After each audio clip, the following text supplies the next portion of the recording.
Join me today as we make this wall hanging. I will show you step-by-step process on how to dye and make this cute and simple DIY. So I found these placemats at Home Goods. You could definitely get these at Goodwill, dollar store, anywhere you can find them. Maybe even have some old ones laying around. So the first thing, you're just going to need one. This came in a pack of 4, so these can be used for projects later on. So the first thing I'm going to do is fold this in half. And then I'm going to cut it right in half.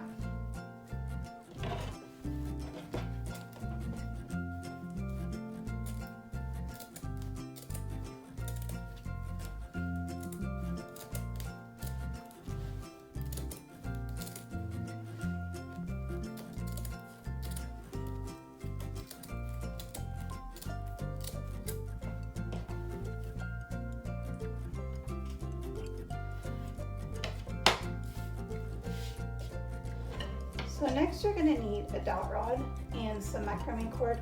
This I just got at Hobby Lobby. This I ordered off of Amazon.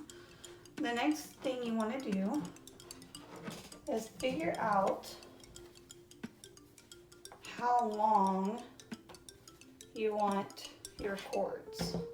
And that's completely up to you. I am going to give myself a little bit of room because I'm going to add a knot up here, so it will shorten it just a little bit. But I think that's about the length I want.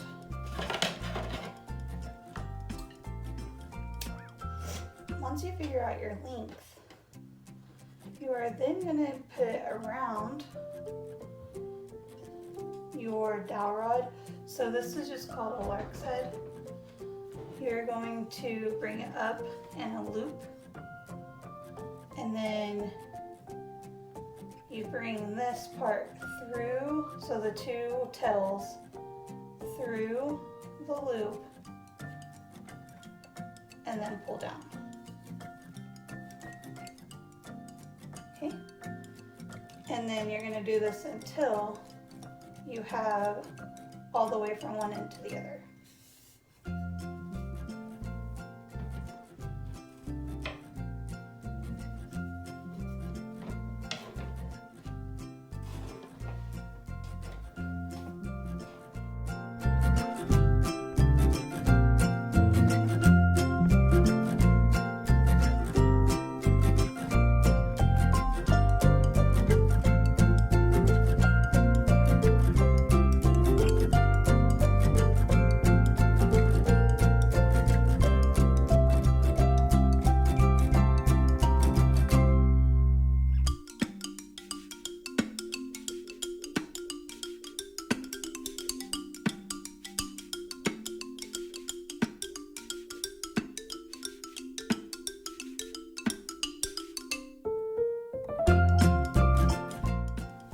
So once you get completely from one side to the other, it's going to look similar to this.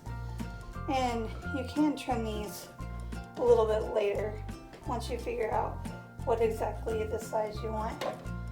But I'm going to then take our placemat and I'm going to run a bead of hot glue and attach this.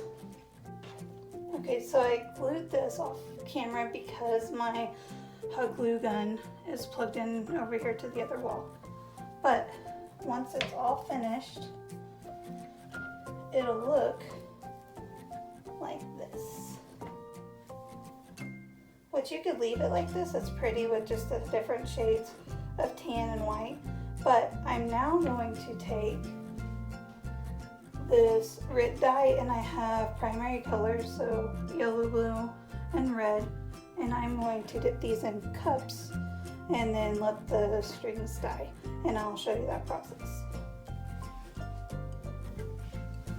So I dipped the cords in the red dye, and then now I'm letting it just kind of soak even longer at the bottom, so that maybe it'll become a darker color.